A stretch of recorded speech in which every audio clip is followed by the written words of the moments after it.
कि अगर हम प्रायिकता के फॉर्मूले की बात करें कि प्रायिकता होती क्या है, ठीक है, प्रोबेबिलिटी यानी किसी चीज़ की होने या न होने की जो संभावना है उसी चीज़ को हम क्या कहते हैं, प्रोबेबिलिटी कहते हैं, ठीक है। तो PE इक्वल्स टू फॉर्मूला होता है NE अपॉन NS,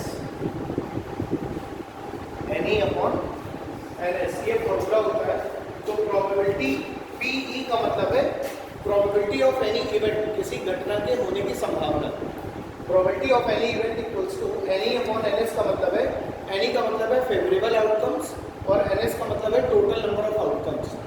यानी अगर आपने किसी चीज़ के होने की संभावना को पता करना है तो आपको ये देखना है कि उसकी उस घटना की टोटल कितने आउटकम्स आ सकते हैं और उसमें जो मुझे चाहिए वो कितने। समझ आ रही है बात? तो इसको आप लिखते हैं, NE को आप लिखते हैं favourable outcomes, favourable outcomes. Clear है बात? और जो ये नीचे वाला होता है इसे हम कहते हैं total number of outcomes, total number of outcomes. Clear है बात? देखो फेवरेबल आउटकम्स का मतलब है, इसी को हम लोग सैंपल पॉइंट भी कहते हैं। क्या कहते हैं इसे? Sample point. और टोटल नंबर आउटकम्स को हम लोग सैंपल स्पेस कहते हैं, सैंपल स्पेस। बोलो क्लियर है बात? अब देखो सैंपल पॉइंट होता क्या है और सैंपल स्पेस क्या होता है? किसी भी घटना की जो टोटल पॉसिबिलिटीज है उसे हम टोटल नंबर ऑफ आउटकम्स कहते हैं, यानी NS।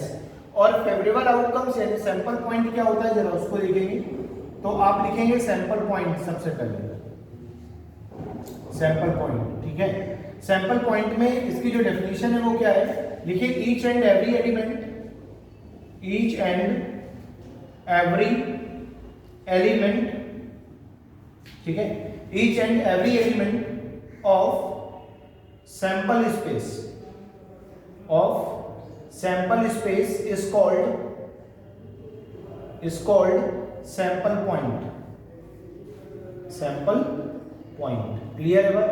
यानी कहने का मतलब ये है कि each and every element of sample space is called sample point, यानी कि टोटल नंबर ऑफ आउटकम्स का हर एक अवयव जो हर एक अवयव की जब हम बात करेंगे तो उसे हम क्या कहेंगे, सैंपल पॉइंट कहेंगे। जैसे एग्जांपल के लिए, जैसे मैं आपसे कह रहा हूं कि अगर एक आदमी ने क्या किया है, एक कॉइन को टॉस किया है, समझना बात, एक कॉइन उछाला है। इस कॉइन को जब आप उछालेंगे तो आपको पता है कि दो ही पॉसिबिलिटी हो सकती है, ठीक है ना? क्या पॉसिबिलिटी हो सकती है? या तो हेड आएगा और या फिर टेल आएगा, ठीक है, इसके अलावा और कुछ आएगा नहीं। तो हेड और टेल ये दोनों घटनाएं जो हैं इसको हम बोलते हैं सैंपल स्पेस। क्या बोलते हैं? Sample space. और इन दोनों घटनाओं की जो दोनों अलग अलग अवयव है, एलिमेंट हैं, इसको हम क्या बोलते हैं, सैंपल पॉइंट। बोलो बात समझ आ रही है? जैसे मैं कह रहा हूं कि दो कॉइन अगर मैं उछालता हूं तो मेरे पास यहां पर कितने आउटकम्स आएंगे, 4। या तो दोनों कॉइन में क्या आएगा, हेड आएगा, या दोनों कॉइन में क्या आएगा, टेल आएगा, या पहले में टेल दूसरे में हेड आएगा, या पहले में हेड दूसरे में टेल आएगा। तो यहां पर अगर आप देखें तो ये 4 एलिमेंट, जो चारों के चारों एलिमेंट है वो क्या है, सैंपल स्पेस, टोटल आउटकम्स। बोलो बात समझ आ रही है? और each and every element of sample space is called, आपने क्या पढ़ा है, सैंपल पॉइंट। बोलो बात समझ आ रही है? ठीक है। तो जो इसका फॉर्मूला बन जाता है वो टोटल नंबर ऑफ आउटकम्स का जो फॉर्मूला होगा या सैंपल स्पेस का जो फॉर्मूला होगा, सैंपल स्पेस का क्या फॉर्मूला बन जाएगा, 2 की पावर n। देखो एक कॉइन था 2 की पावर 1, यानी कि 2 आउटकम्स आए थे हेड टेल। 2 कॉइन है 2 की पावर 2, 4 आ गए आउटकम्स। 3 कॉइन है 2 की पावर 3, 8 आ गए आउटकम्स। बोलो बात समझ आ रही है? तो इस तरीके से हम क्या फॉर्मूला लिखते हैं, सैंपल स्पेस का जो फॉर्मूला होता है वो क्या होता है, 2 की पावर n। क्लियर है बात? क्योंकि कॉइन के केवल और केवल 2 पहलू है, या तो हेड और टेल, ठीक है। लिख लीजिए इसको।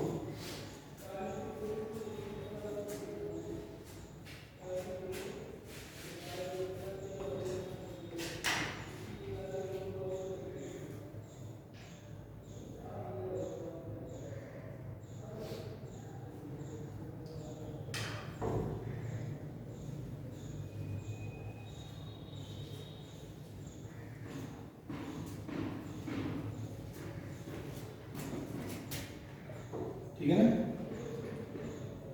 अच्छा,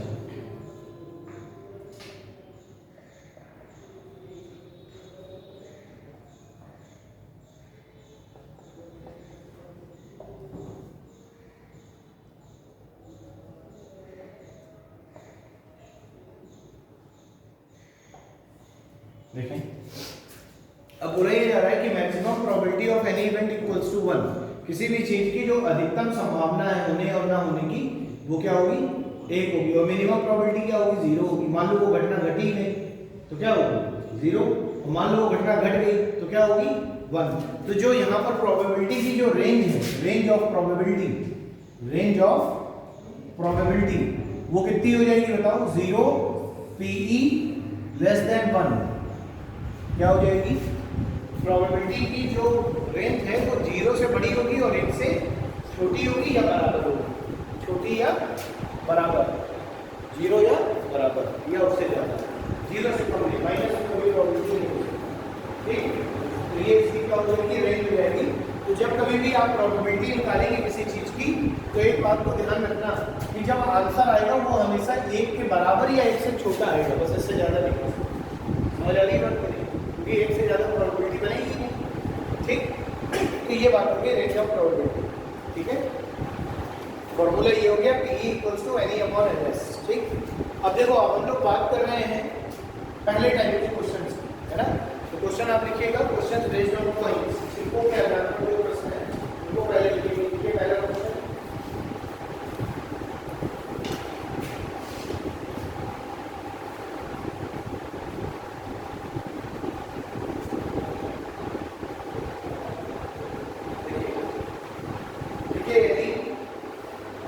यदि दो सिक्कों को एक साथ उछाला जाता है, यदि दो सिक्कों को एक साथ उछाला जाता है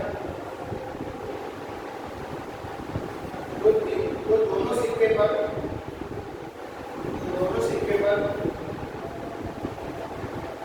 हेड आने की क्या प्रायिकता होगी, दोनों सिक्के पर हेड आने की क्या प्रायिकता होगी,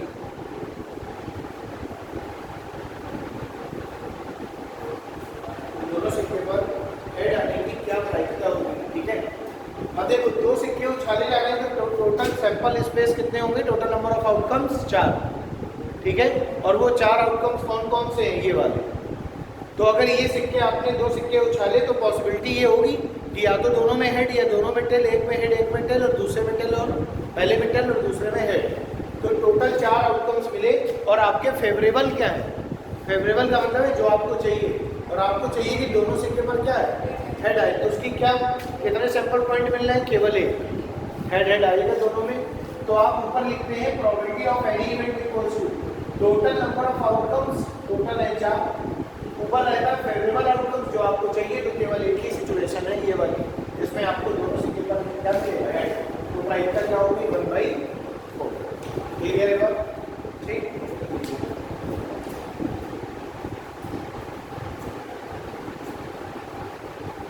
आगे देखिए, दो सिक्कों को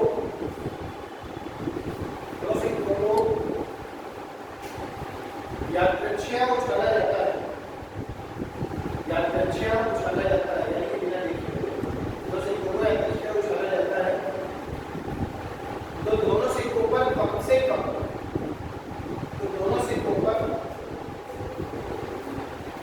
से कम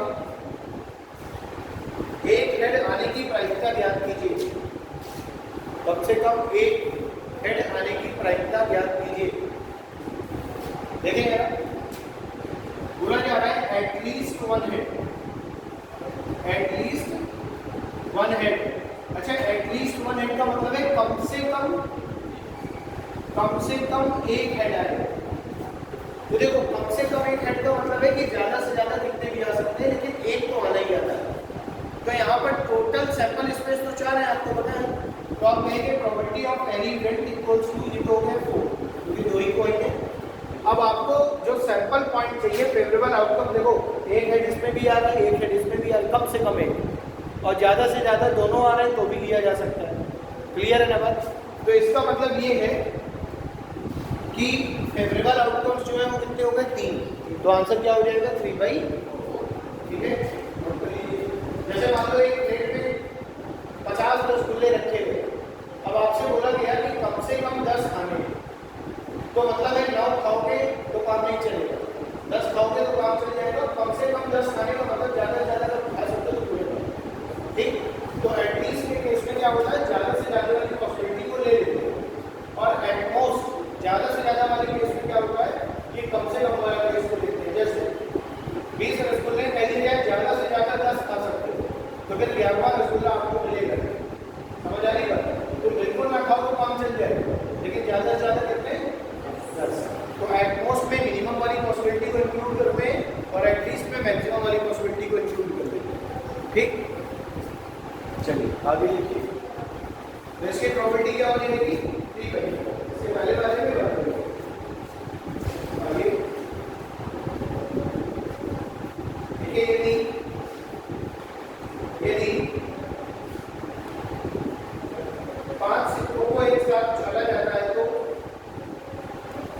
यदि 5 सिक्कों को एक साथ उछाला जाता है तो कम से कम 2 हेड आने की प्रायिकता ज्ञात कीजिए। यदि 5 सिक्कों को एक साथ उछाला जाता है तो कम से कम 2 हेड आने की प्रायिकता ज्ञात कीजिए।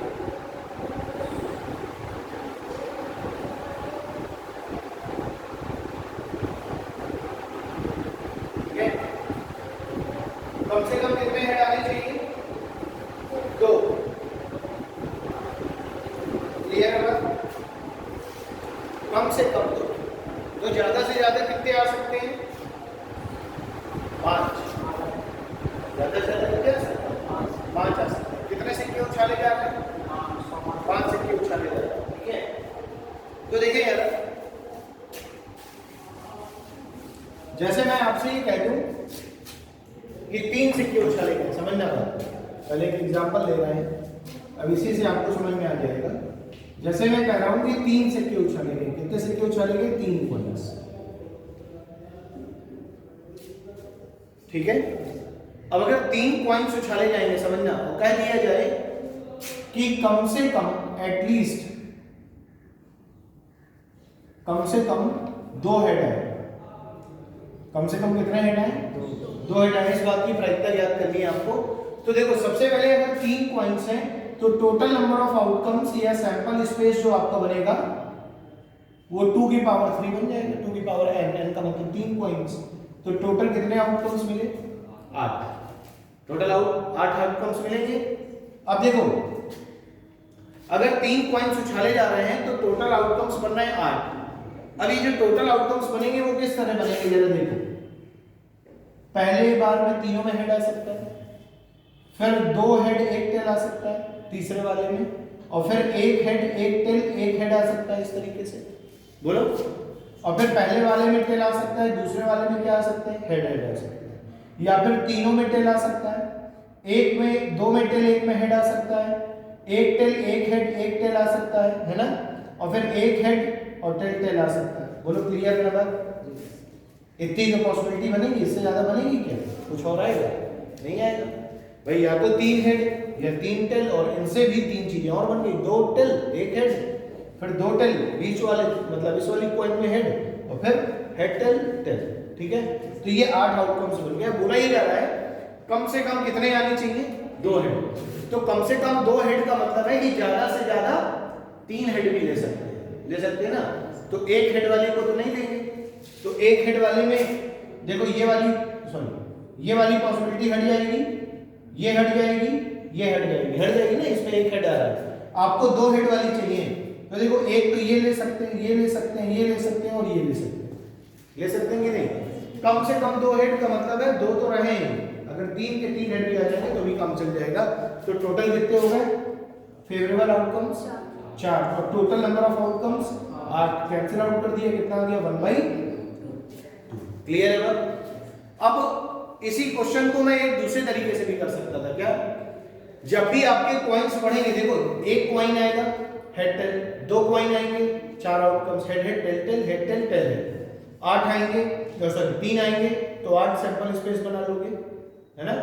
लेकिन अगर कह दिया जाए 5 कॉइन तो 2 की पावर 5 यानी 32 आउटकम्स आए। 32 आउटकम्स को इस तरह बनाओगे तो गलती हो ही जाएगी कहीं ना कहीं। तो फिर उस केस में क्या करेंगे आप? देखिए, अगर 3 कॉइन से बोला जा रहा है एटलीस्ट 2 हेड आए, तो इसका मतलब है 2 हेड आ जाएंगे तो भी काम चल जाएगा, अथवा 3 हेड आ जाएंगे तो भी काम चल जाएगा। बोलो, बात समझ आ रही है कि नहीं? है ना। 2 हेड आ जाए तो भी काम चल जाएगा, अथवा 3 हेड आ जाए तो भी काम चल जाएगा एटलीस्ट वाले केस में। और का मतलब होता है हमेशा प्लस, एंड का मतलब होता है इनटू। आपने पढ़ा होगा। तो और का मतलब प्लस है, इसका मतलब है आप लिखेंगे 2 हेड प्लस 3 हेड। बोलो, बात समझ आ रही है? अब कॉइन कितने उछाले हैं आपने? 3। तो 3 में से अगर 2 हेड आपको लेना है तो आपकी जो कॉम्बिनेशन बनेगा वो क्या बनेगा? 3C2। ठीक है, 2 चीजें होती हैं, एक परम्यूटेशन एंड कॉम्बिनेशन। परम्यूटेशन का मतलब होता है अरेंजमेंट। क्या मतलब होता है? अरेंजमेंट, किसी चीज को अरेंज करना। जैसे 5 सीटों पर 3 लड़के 2 लड़कियों को बैठाया जाना है, लेकिन कभी भी 2 लड़कियां एक साथ नहीं बैठेंगी, तो वहां पे अरेंजमेंट होगा। पहले लड़की, फिर लड़का, फिर लड़की, फिर लड़का, फिर लड़की। 3 लड़की 2 लड़के 5 लोगों को।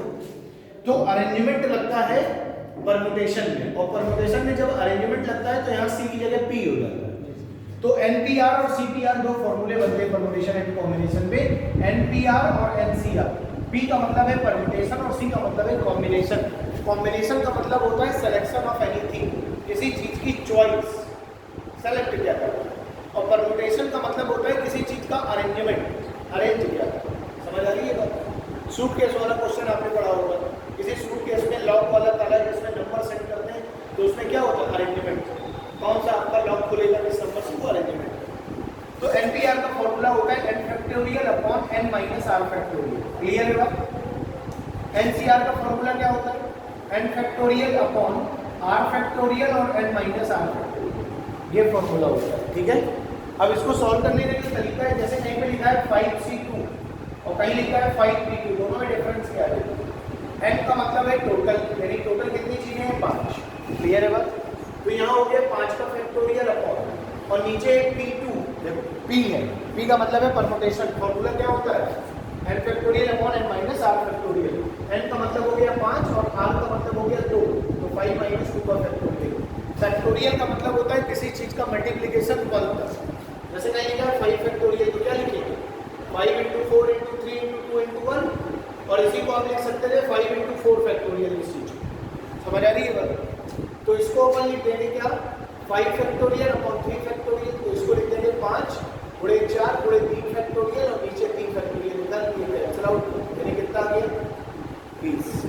और अगर आप इसको सॉल्व करेंगे तो 5 factorial upon 2 factorial into 3 factorial इस फॉर्मूले से ये होगा। तो देखो यहाँ पे हो गया 5 फैक्टोरियल का 5 × 4 × 3 फैक्टोरियल, और नीचे लिख दिया 2 × 3 फैक्टोरियल, ये कैंसिल आउट, 2 फैक्टोरियल 2 × 1 2, और 2 से कैंसिल आउट, 2 दूनी 4, यानी 5 दूनी 10। समझ आ रही है डिफरेंस? अब देखो तो यहाँ पे हो गया 3c2 प्लस, यहाँ हो जाएगा 3c3। क्लियर है? जब आप इसको सॉल्व करेंगे तो क्या हो जाएगा, देखो 3 factorial upon 2 factorial into 1 factorial, नहीं तो बोलो 3 माइनस 2 1, और यहाँ पर क्या हो जाएगा plus 3 factorial upon 3 factorial into 0 factorial. 0 का मतलब है 1, 0 फैक्टोरियल का मतलब, और 3 फैक्टोरियल का मतलब है 3 फैक्टोरियल। ये क्या हो गया बोलो, बात समझ आ रही है?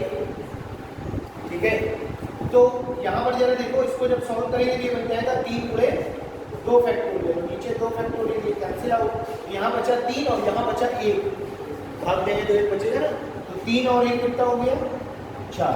तो ये क्या मिल गए आपको 4 सैंपल पॉइंट, तो सैंपल पॉइंट मिल गए 4 और सैंपल स्पेस में 8, कैंसिल आउट, देखो आंसर क्या आ गया बोल भाई। तो ये आपको अलग अलग नहीं बनाने पड़ेंगे। अब बताओ ये जो 5 पॉइंट वाला जो आपको क्वेश्चन है उसको आप कर लेंगे कि नहीं कर पाएंगे?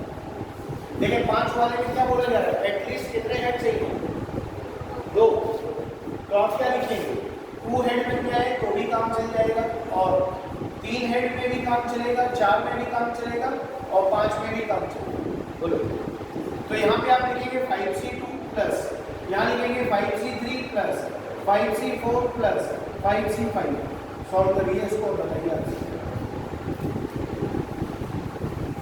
तो जब भी क्वालिस की वैल्यू बढ़ेगी तो आपको जो प्रोसीजर है वो ये वाला फॉलो करना पड़ेगा।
की पावर 5 यानी टोटल आउटकम्स कितने हैं 32, ठीक है। देखो 5c2 को जब सॉल्व करेंगे 2 factorial into 3 factorial plus 5 factorial upon 3 factorial into 2 factorial, same चीज बन रही है वही, ठीक है, प्लस 5c4 पे 5 factorial upon 4 factorial into 1 factorial plus 5c5 में 5 फैक्टोरियल अपॉन 5 फैक्टोरियल, ये कैंसिल आउट 1। ये देखो इसको लिख सकते हैं 5 इंटू 4 फैक्टोरियल, 4 फैक्टोरियल कैंसिल, यानी ये आ गया 5। अब जरा देखो इसको क्या लिख सकते हैं 5 इंटू 4 इंटू 3 और नीचे लिख जाएगा 3 फैक्टोरियल इंटू 2, ये कैंसिल आउट 2 दूनी 4 यानी ये 10, ये भी 10, ये आगे 5 और ये भी। क्लियर है बात? कितना हो गया 26, बोलो ये हो गया 26 बटे टू की पावर 5 32, 2 से काट देंगे 13 बटे 16 आ गई प्राइम का, कितनी हो गई 13 बटे 16, 16 का बाद 13 लगाओगे तो 1 से ज़्यादा नहीं लेंगे, 0 पॉइंट समथिंग होगी, ठीक है।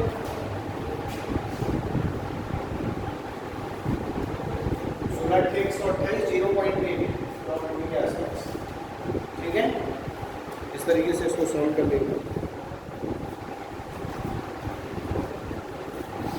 आगे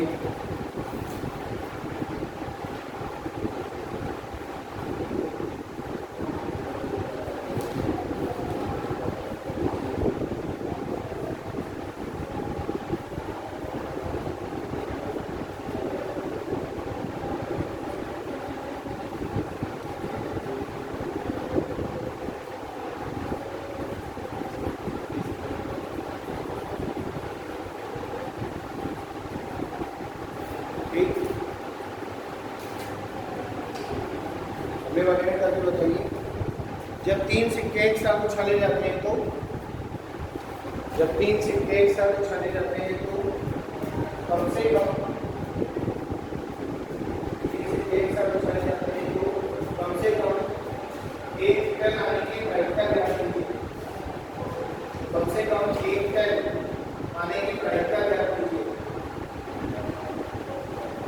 कम से कम एक टन आने की प्रायिकता ज्ञात कीजिए।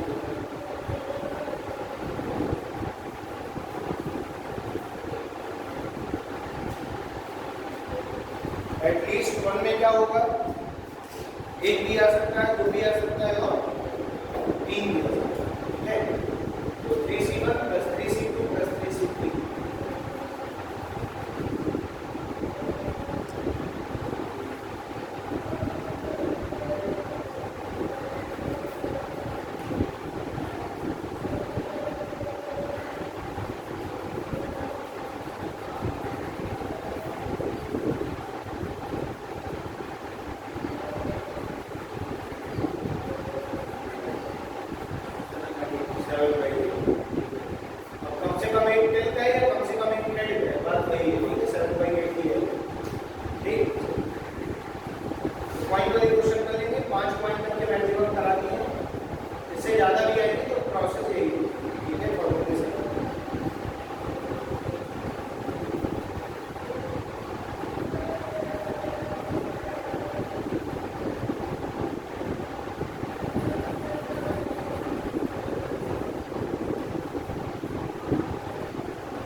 एक पासे को यादृच्छिक उछाला जाता है तो,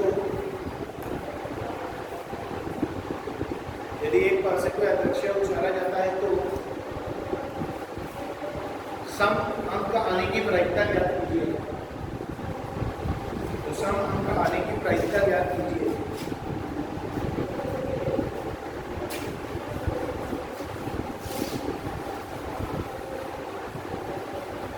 सम अंक आने की प्रायिकता ज्ञात कीजिए। देखिए एक पासे को जब आप उछालेंगे तो आपको पता है कि जो डिजिट्स होती हैं वो 1 to 6 होती हैं, ठीक है। तो 1, 2, 3, 4, 5 और 6 इन अंकों के अलावा कोई अंक आ नहीं सकता। तो बोला ये जा रहा है कि यदि एक पासे को उछाला जा रहा है तो आपको प्रोबेबिलिटी क्या करनी है किस चीज़ की, इवन नंबर्स की। है ना। तो जब आपको इवन नंबर्स की प्रोबेबिलिटी फाइंड करनी है तो इवन नंबर्स आपके पास 3 है, 6 तक की संख्याओं में 1 से 3 सम 3 विषम, तो सम हो गई 3, तो फेवरेबल आउटकम्स 3 है, टोटल कितने 6, तो 3 से 6 को काटेंगे तो आंसर क्या होगा 1/2। क्लियर है बात। अच्छा एक चीज और, जब भी पासिंग के सैंपल स्पेस की बात होगी, सैंपल स्पेस की, तो इसके जो सैंपल स्पेस है उसका फॉर्मूला होता है 6 की पावर, क्योंकि टोटल डिजिट्स होती हैं 6, है ना। एक पासा उछाला गया तो 6 की पावर 1, 2 उछाला गया तो 6 की पावर 2, समझ आ रही है बात। ठीक, इस तरीके से आपको करना है।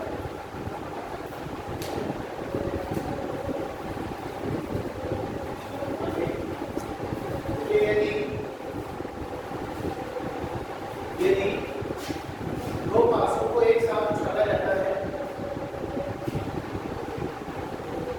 यदि दो पासों को एक साथ उछाला जाता है तो दोनों पासों के ऊपरी सतह पर, दोनों पासों के ऊपरी सतह पर आए अंकों का योग, आए अंकों का योग 7 से अधिक, आए अंकों का योग 7 से अधिक हो, इस बात की प्रायिकता कितनी होगी, इस बात की प्रायिकता कितनी होगी, इस बात की प्रायिकता कितनी होगी, ठीक है ना।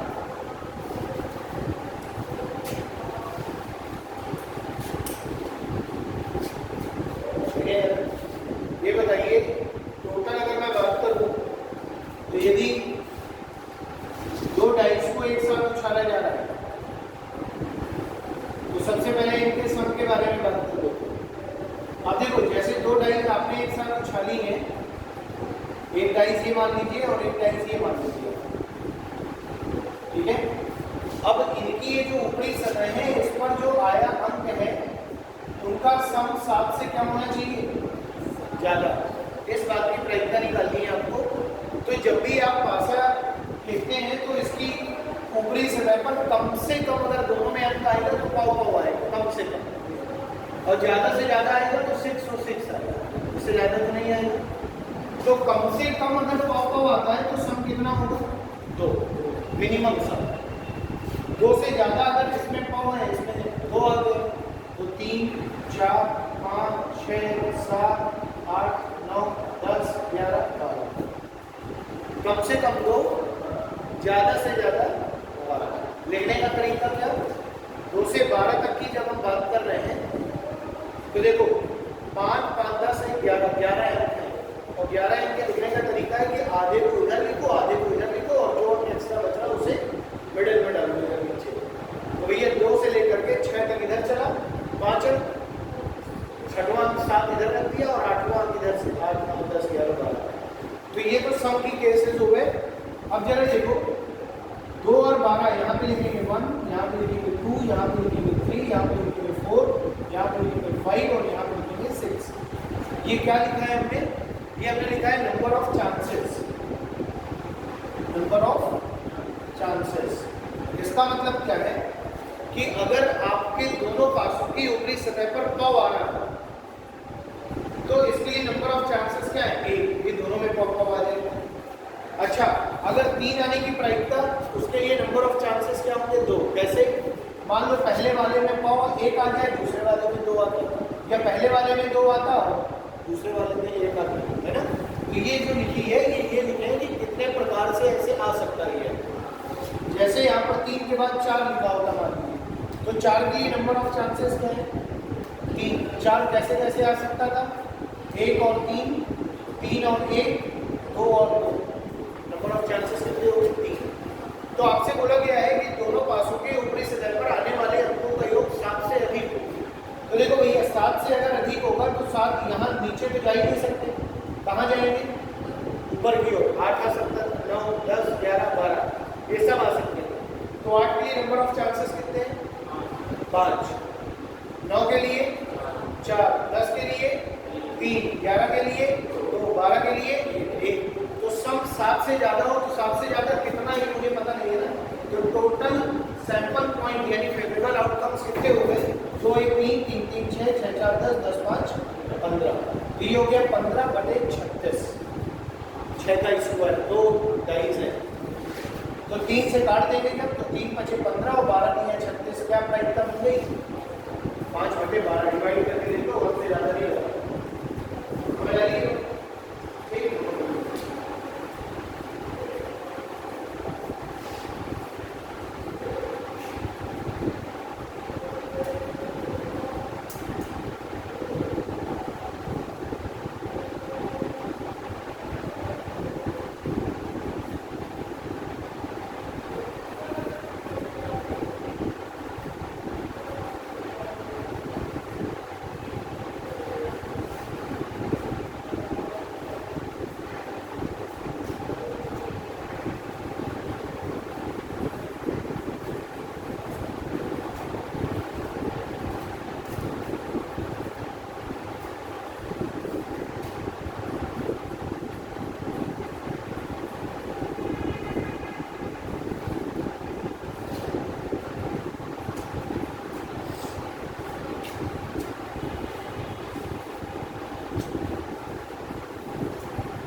तीन अथवा 4 से विभाजित, 3 अथवा 4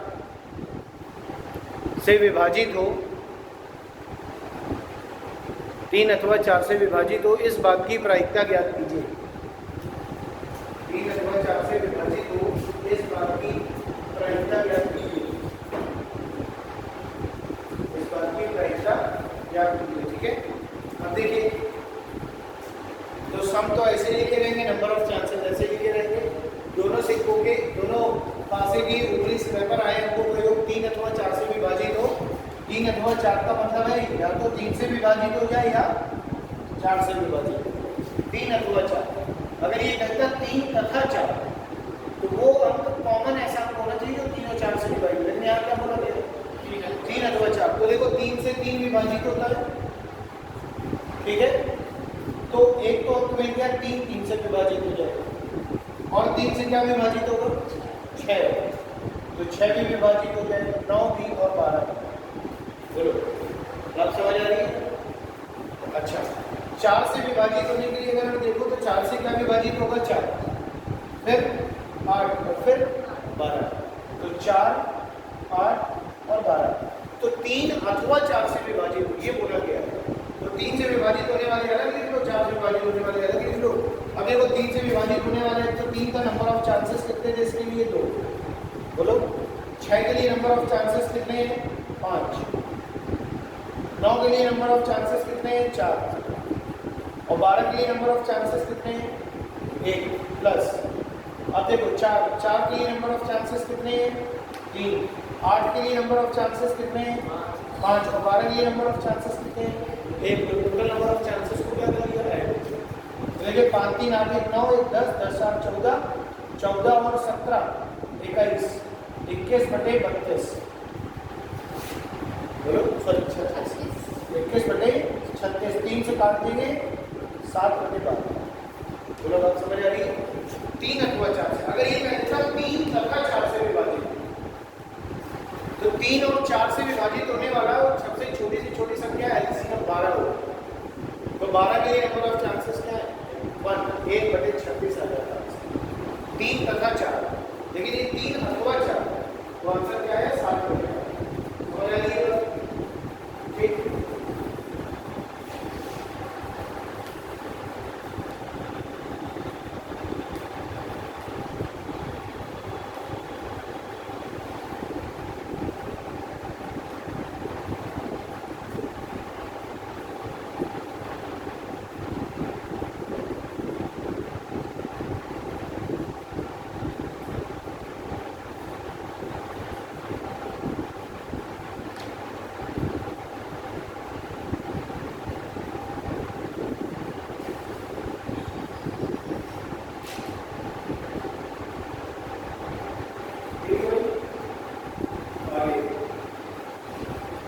तो बात हो गई जब दो डाइस एक साथ उछाली गई। कितने डाइस?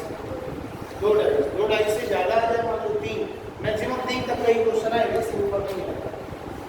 तो देखिए 3 डाइस के लिए भी क्वेश्चन बड़ा हो जाता है बहुत, तो उसके लिए जरा देखो कैसे करेंगे। 2 डाइस के लिए आपको पता चल गया, इधर क्या लिखते हैं सब, इधर क्या लिखते हैं नंबर ऑफ चांसेस 2 3 4 5 6 7 8 9 10 11 12 1 2 3 4 5 6 7। ठीक, अब इधर आइए, जब आप 3 डाइस एक साथ उछालते हैं तब क्या होगा? एक तरफ लिखेंगे सम। अच्छा, मिनिमम सम क्या हो सकता है? 3 सिक्के हैं, 3 डाइस है, सम 3 4 5 6 7 8 9 10 11, फिर उसके बाद 12 13 14 15 16 17 18 19 और 20।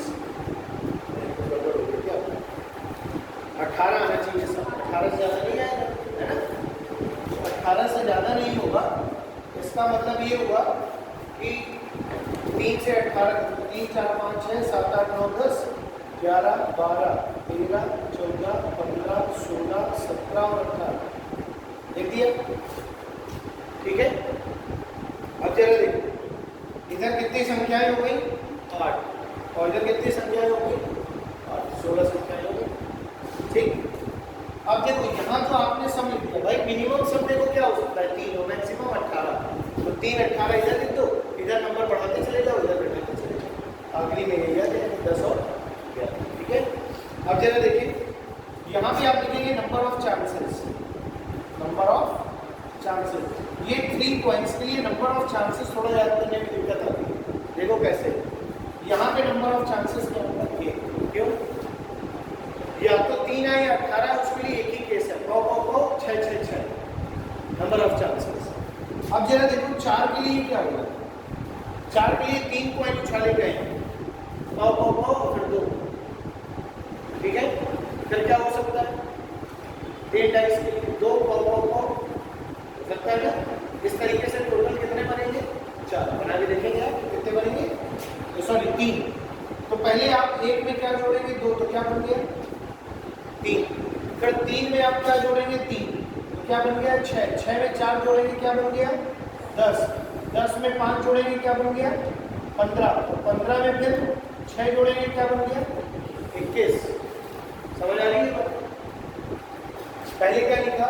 1, फिर 3, 2 जोड़ा, फिर 2 में 1 जोड़ा तो 3 जोड़ दो, 3 3 6, 6 के बाद फिर 4 जोड़ा तो 10, 10 के बाद 5 जोड़ा 15, 15 के बाद 6 जोड़ा 21, और लास्ट वाले में अब आपको 7 नहीं जोड़ना है, ध्यान रखिए। लास्ट वाले में आप सिर्फ 24 और 27 क्या लिखेंगे? 24 और ये नीचे वाले दो हो जाएगा, फिर आगे वाले को सीक्वेंस फॉलो नहीं करेगा। तो नंबर ऑफ चांसेस 3 18 के लिए 1 हो गए, 4 17 के लिए 3, 5 16 के लिए 6, फिर उसके बाद 7 14 के लिए 10, 8 17 के लिए 8 8 13 के लिए 15, 3 और सीक्वेंस थोड़ा सही कर दीजिएगा। इधर आप ऐसे लिख दे रहा हूँ, इधर देखिए मैच करके 1 3 फिर 6 फिर 10 फिर 15 फिर 21 24 फिर 27, ठीक है ना?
तीनों सतह पर आए, जब तीन पासे एक साथ लिखे जाते हैं तो तीनों सतह पर आए अंकों का योग, आए अंकों का योग 16 होने की प्रायिकता ज्ञात कीजिए। अंकों का योग 16 होने की प्रायिकता ज्ञात कीजिए।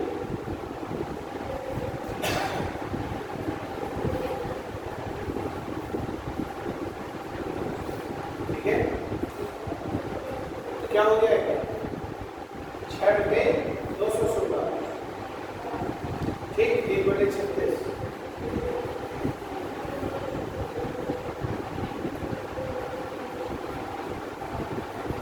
आने के लिए नंबर ऑफ चांसेस है टोटल 216, 6/216 1/36। क्लियर है बात? अच्छा, एक बात आप और ध्यान दे रहे होंगे यहाँ, 16 के लिए भी 1/36 आएगी प्रायिकता और 5 के लिए भी 1/36 आएगी। अब इनका अगर आप सम देखें तो सब जगह 21 बन रहा होगा। 18 3 21, 17 4 21, 16 5 21, 15 6 21, 14 7 21, 18 8 13 21, 12 9 21, 10 11 21। तो जो 16 के लिए होगा तो 21 में 16 घटाओ, क्या बचा? 5। तो 5 के लिए भी वही प्रायिकता है।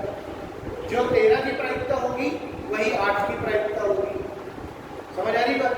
जो 11 की प्रायिकता होगी वही 10 की प्रायिकता होगी। तो एक बात और यहाँ समझ में आती है कि जिस नंबर की भी प्रायिकता पूछी जा रही है उसकी अपोजिट वाली प्रायिकता भी हमें पहले से पता है, क्योंकि सब 21 से ज़्यादा नहीं। समझ आ रही है बात?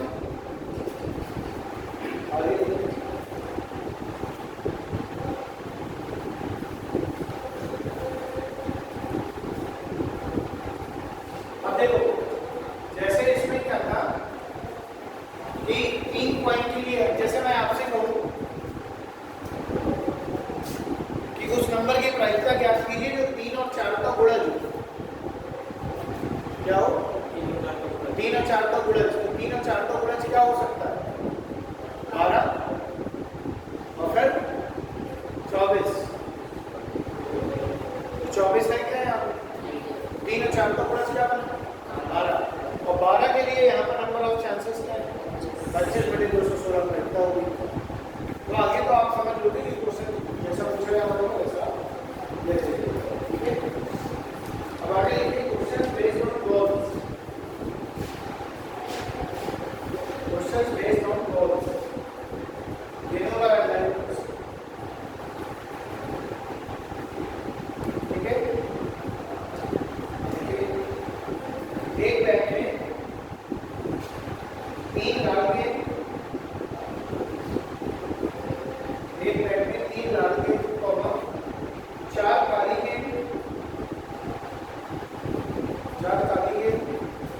5 हरी गेंदे हैं।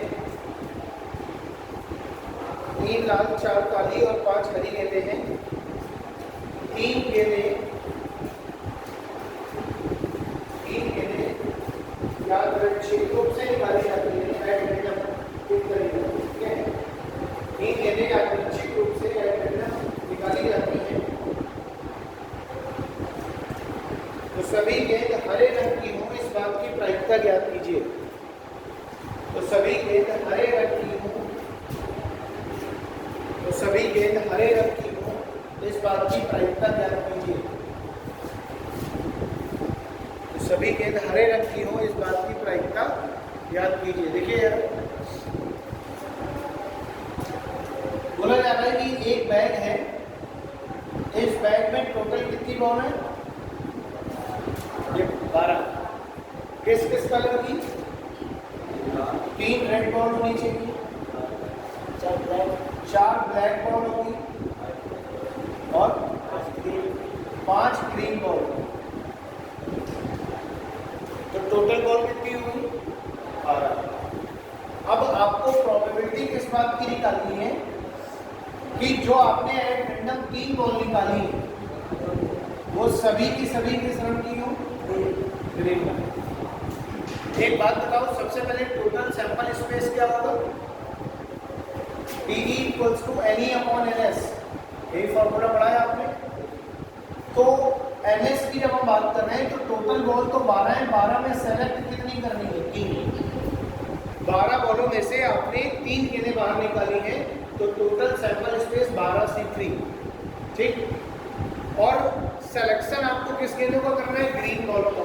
ये बताओ, ग्रीन बॉल जब निकलेगी तो वो ग्रीन बॉलों से ही तो निकलेंगी, रेड से ग्रीन तो निकाल नहीं पाओगे, ब्लैक से ग्रीन निकाल नहीं पाओगे। तो ग्रीन बॉल कितनी है? 5।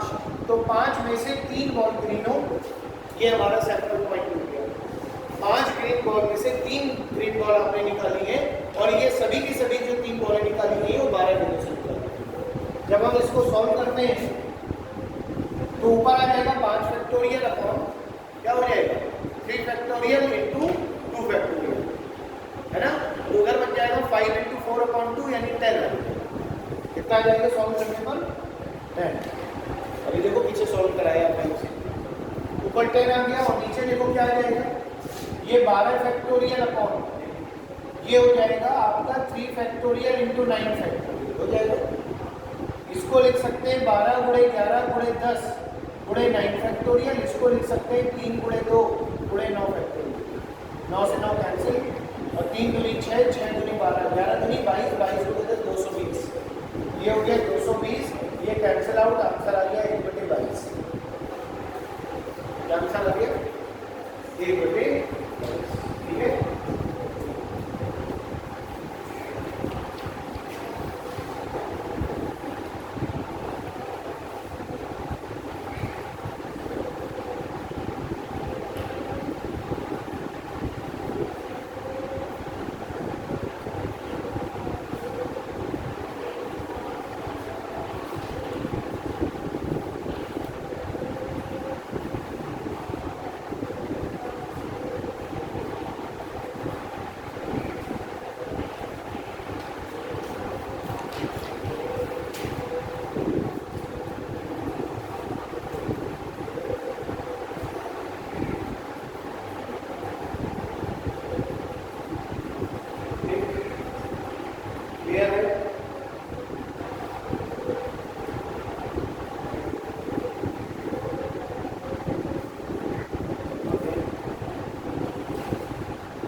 एक टोकरी में 6 नीले और 2 लाल, एक टोकरी में 6 नीले और 2 लाल और 4 हरे और 3 पीले, 4 हरे और 3 पीले रंग की गेंद है, रंग की गेंद है पीली गेंद। यदि 4 गेंदों को यादृच्छिक रूप से निकाला जाता है, यदि 4 गेंदों को यादृच्छिक रूप से निकाला जाता है, यदि 4 गेंदों को यादृच्छिक रूप से निकाला जाता है, तो इसकी क्या प्रायिकता है कि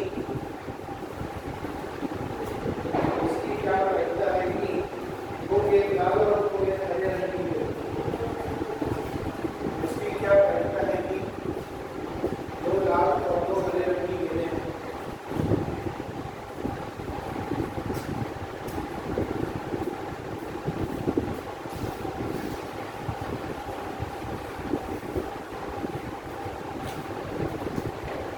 ठीक है,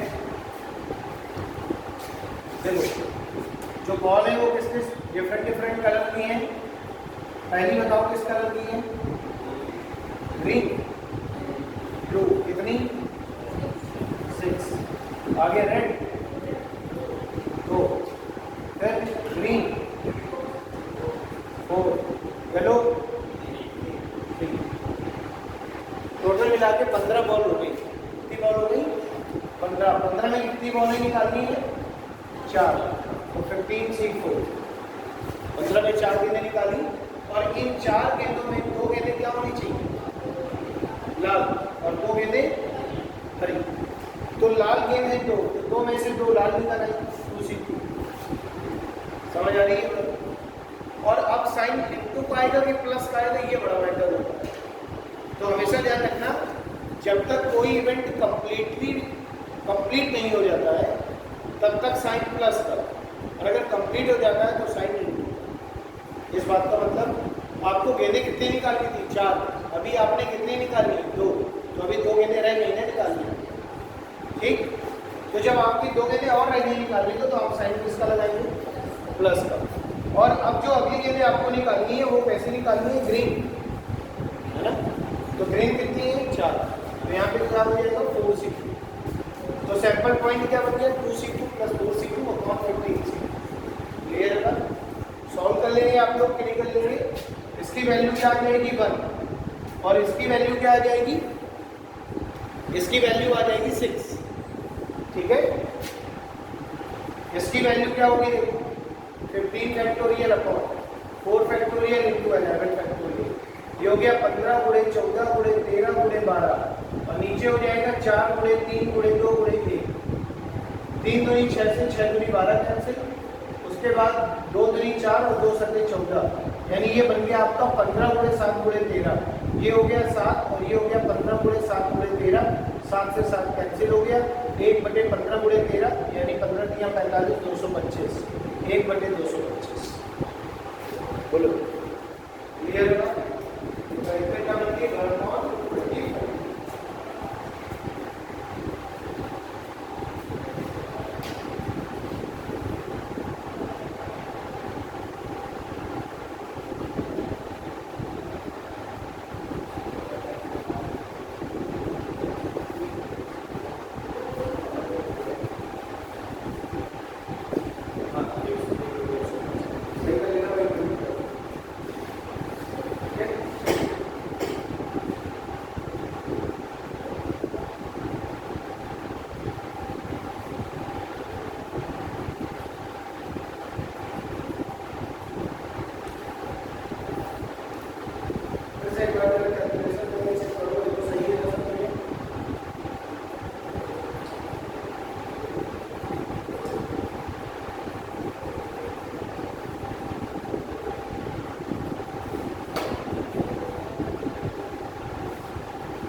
देख लीजिएगा, देखिए पहले नोट कर लीजिए।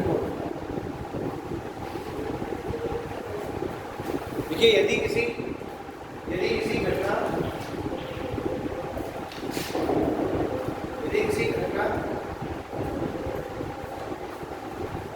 का सैंपल पॉइंट यानी फेवरेबल आउटकम्स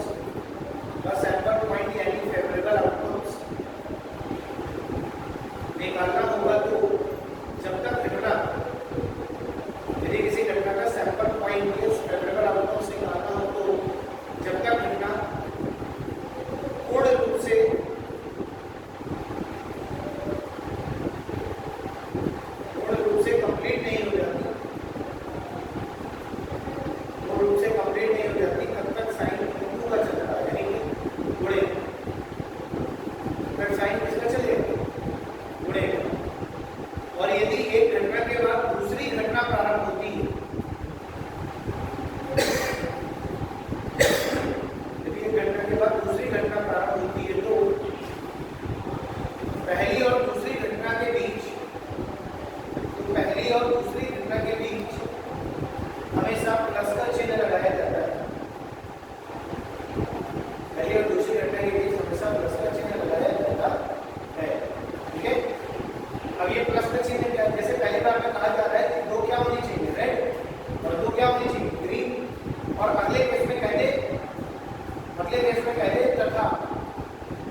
एक बैग में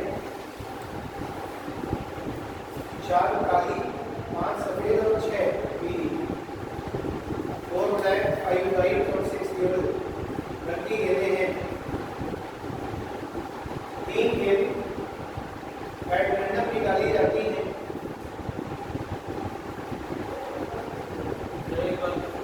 एक बैग में 4 काली, 5 सफेद और 6 पीली, 4 काली, 5 सफेद और 6 पीले रंग की गेंदें हैं। 3 गेंदें अच्छी रूप से निकाली जाती है, बैडमिंटन में निकाली जाती है। तो इसकी क्या प्राथमिकता है कि कोई भी गेंद,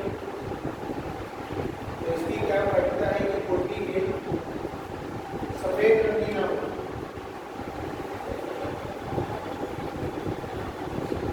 कोई भी गेंद सफेद रंग की ना हो। देखिए, दो बातें मुख्य हैं। पहली, कोई भी गेंद सफेद रंग की ना हो और सभी गेंदें सफेद रंग की ना हो।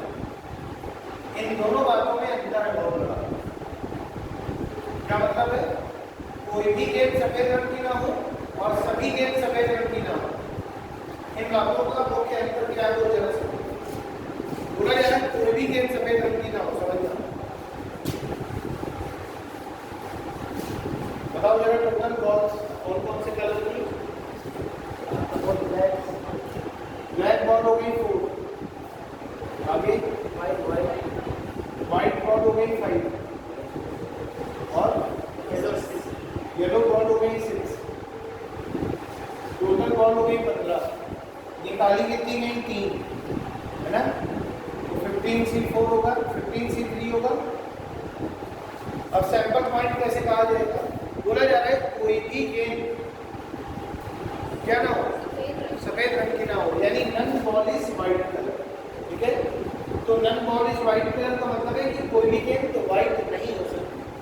तो कोई भी गेंद व्हाइट नहीं हो सकती, तो इसका मतलब जो 3 गेंदें निकाली है वो 3 की 3 या तो ब्लैक हो सकती है, या 3 की 3 येलो हो सकती है, या 1 ब्लैक 2 येलो हो सकती है, या कुछ भी हो सकता है। अब ये जब पता ही नहीं है कि क्या हो सकता है, तो टोटल बॉल कितनी बची? 10। तो 10C। इन 10 में से 3 गेंदें होगी। अब ये कोई भी फर्क नहीं हो सकती है, जो निकाली गई है 15, तो 15C। क्लियर होगा? जब सॉल्व करेंगे अपन, यहाँ लिखेंगे 10 फैक्टोरियल अपॉन, ये हो जाएगा 3 फैक्टोरियल इंटू 7 फैक्टोरियल, और यहाँ हो जाएगा 15 factorial upon 3 factorial into 12 factorial. बोलो क्लियर होगा? इसको जब सॉल्व करेंगे तो इसको क्या लिखेंगे? 10 गुणे 9 गुणे 8 गुणे 7 फैक्टोरियल। इसको लिखेंगे 3 गुणे 2 गुणे 1 गुणे 7 फैक्टोरियल। ये कैंसिल। अब ये देखो 3 का 9, 2 चक्कू 8, 4 3 12 10 120। ठीक है ना? अब इधर सॉल्व कर लो। इसको क्या लिखेंगे? 15 गुणे 14 गुणे 13 गुणे 12 फैक्टोरियल, और इधर हो जाएगा 3 गुणे 2 गुणे 12 फैक्टोरियल। ये कैंसिल। अब देखो जरा 3 बचे 15, 2 सके 14, यानी 7 35 गुणे 13, 35 गुणे 13। और किससे कट जाएंगे? ये 5 से कट जाएंगे, तो ये हो जाएगा 24। 5 से 35, 13 से 91, 24 बटे 91। ठीक है, जब पॉइंट आ गई 24 बटे, ठीक है ना?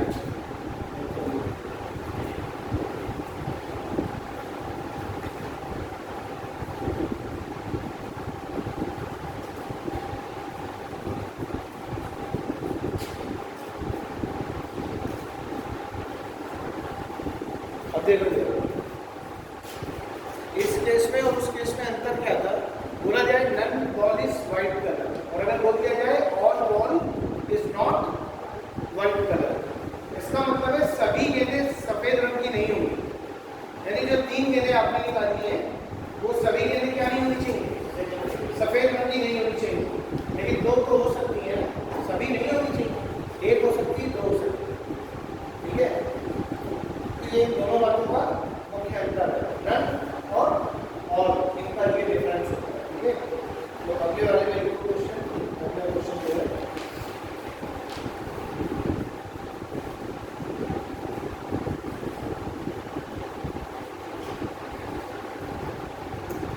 देखिए, एक बैग में 4 काली, 5 सफेद और 6 पीली गेंदें हैं। 4 काली, 5 सफेद सफेद और 6 पीली, यही वाला रहता है, ठीक है। 3 गेंदें बेतरतीब ढंग से बाहर निकाली जाती हैं, 3 गेंदें बेतरतीब ढंग से बाहर निकाली जाती हैं। सभी गेंदों के काले ना होने की प्रायिकता ज्ञात कीजिए, सभी गेंदों के काले ना होने की प्रायिकता ज्ञात कीजिए।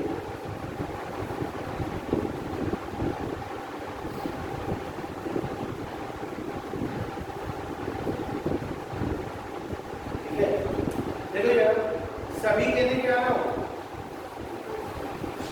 ब्लैक ना हो। तो सभी गेंदें अगर ब्लैक नहीं होगी तो 2 गेंदें तक ब्लैक हो सकती है। तो इस क्वेश्चन को करने के 2 तरीके, पहला या तो आप इस तरीके से उसके केसेस बना के सॉल्व करो, और दूसरा ये है कि बोला जा रहा है सभी गेंदें काले रंग की ना हो, तो मतलब पूरी की पूरी 3 गेंदें काले रंग की नहीं हो सकती, 2 हो सकती है ना। तो आप क्या करेंगे, जब कभी भी ऐसा क्वेश्चन आ जाए तो इसके लिए एक फॉर्मूला होता है, उसमें होता है 1 माइनस टोटल, 1 माइनस टोटल, यानी कि किसी भी चीज की मैक्सिमम प्रोबेबिलिटी कितनी हो सकती है 1, तो जो मैक्सिमम रेंज है वो 1 से आप क्या करेंगे, टोटल घटा देंगे। टोटल का मतलब क्या, कहा जा रहा है कि सभी की सभी गेंदें काली रंग की ना हो, तो आप घटाएंगे कि सभी गेंदें काली रंग की हो, सभी गेंदें काली रंग की हो, इस बात की प्रायिकता को अगर मैं 1 से घटा दूंगा तो बची हुई जो वैल्यू मिलेगी वो क्या होगी, कि सभी गेंदें काले रंग की ना हो, यही तो मिलेगी। तो आप क्या करेंगे, 1 माइनस टोटल कितनी बॉल है आपके पास, ब्लैक बॉल्स 4, निकाली कितनी गई है 3, तो आप लिख देंगे 4C3 अपॉन 15C3। समझ आ रही है?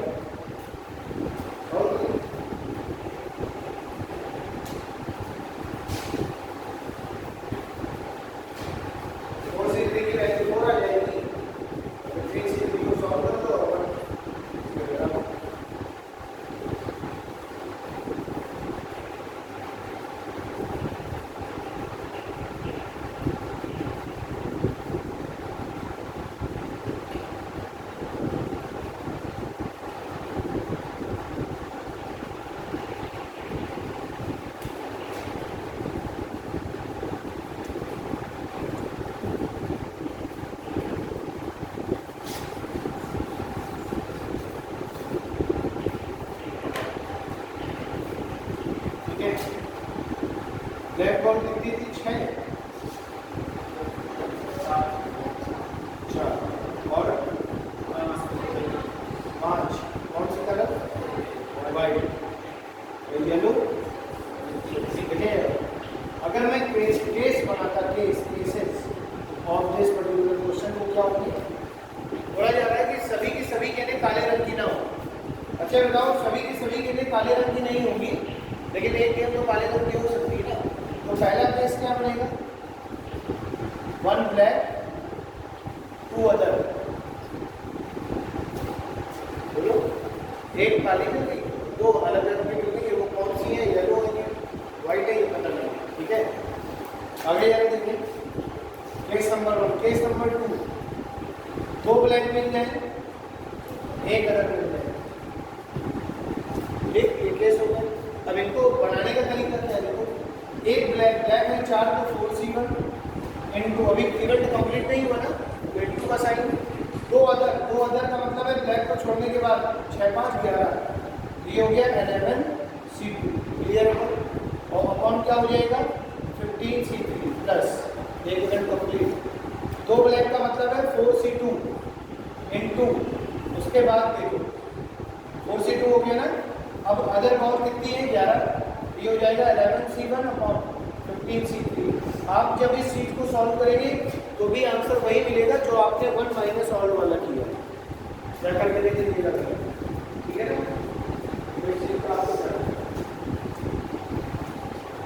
ये तो हो गया भाई बॉल वाला, ठीक है, कर देंगे ना।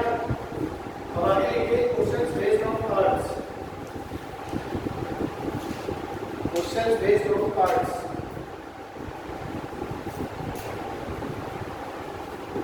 आंसर क्या रहा था वैसे इसका, चलिए सॉल्व किया है, सब बैठे हैं, कोई आप मान को तो करवा दो, कोई बात नहीं। कार्ड्स की देखो बात करते हैं। टोटल अगर हम कार्ड्स की बात करें तो टोटल कार्ड कितने होते हैं? 52 पत्ते, ठीक है ना। अब 52 पत्ते में जो इसका डिस्ट्रीब्यूशन किया गया है वो किया गया है 26 रेड कार्ड्स होते हैं और 26 ब्लैक कार्ड्स होते हैं, ठीक है ना। और जो 26 रेड कार्ड्स हैं इसको भी दो भाग किए गए हैं। पहला एक होता है डायमंड कार्ड और दूसरा होता है आपका स्पेड, है ना। और ब्लैक कार्ड्स में क्या होता है? इसमें आपका होता है ब्लैक कार्ड्स में एक होता है आपका क्लब, है ना, चिड़ी का पत्ता, और दूसरा नहीं सॉरी क्लब और स्पेड इधर होंगे। क्लब का मतलब हो गया आपका चिड़ी का और स्पेड का मतलब हो गया, और डायमंड का मतलब हो गया ईंट का पत्ता, और लाल पान के पत्ते को हार्ट कर, ठीक है, लाल पान का। तो देखो 52 पत्ते की क्लासिफिकेशन की जब हम बात कर रहे हैं तो 26 रेड कार्ड्स हो गए, 26 ब्लैक कार्ड्स हो गए, 26 26 52, 26 के दो भाग 13 13, एक डायमंड और हार्ट का, तो 13 पत्ते इधर होंगे, 13 इधर होंगे, 13 इधर होंगे और 13 इधर, ठीक है। अब जरा देखें, जब हम इसमें बात करते हैं किंग किंग किंग कितने होंगे बताओ? 4 प्रकार के पत्ते हैं, तो सभी के एक एक क्या होंगे? राजा। क्वीन की बात करते हैं तो क्वीन भी कितनी हो जाएगी? 4, क्लियर है बात। और जैक की बात करते हैं, जैक, जैक का मतलब है गुलाम, तो जैक भी कितने होंगे? 4। और एस की बात करते हैं इक्के, तो भी कितने होंगे? 4। तो ये जो 4 4 4 ये जो पत्ते दिए गए हैं आपको, तो टोटल अगर मैं बात करता हूँ तो ये कितने पत्ते हो गए? 16। तो ये सभी के सभी जो 16 पत्ते हैं इन्हें हम क्या कहते हैं? Honour card. क्या कहते हैं? Honour card. क्लियर है बात? ऑनर कार्ड यानी कि सम्मानित पत्ते कहेंगे, ठीक। अब जरा देखो, सम्मानित पत्ते कितने हो गए? 16। तो अगर 52 में से अगर मैं 16 हटा दूं तो कितने पत्ते बचे? 36। तो ये जो 36 पत्ते बचे हैं इनको हम बोलते हैं ऑर्डिनरी कार्ड, साधारण पत्ते, ठीक है। इनमें गिनती लिखी होती है 2 3 4, है ना, महिला दहला ये सब। तो 36 क्या हो गए? ऑर्डिनरी कार्ड, साधारण पत्ते। 16 क्या हो गए? Honour card. 13 पत्ते स्पेड के, 13 क्लब के, 13 हार्ट के, 13 डायमंड के, तो रेड पत्ते हो गए 26, ब्लैक पत्ते 26 26 26 52। और अगर मैं इनकी बात कर रहा हूँ तो ये है 12 पत्ते, 4 4 8 4 12। इनको हम बोलते हैं फेस कार्ड। क्या बोलते हैं? फेस कार्ड, जिनमें चेहरे बने होते हैं, इनके में चेहरे नहीं होते। तो फेस कार्ड कितने हो गए? 12। तो अगर आपसे कोई बोले फेस कार्ड कितने, आप कहेंगे 12। ऑनर कार्ड कितने? 16। साधारण पत्ते कितने? 36। टोटल पत्ते कितने? 52।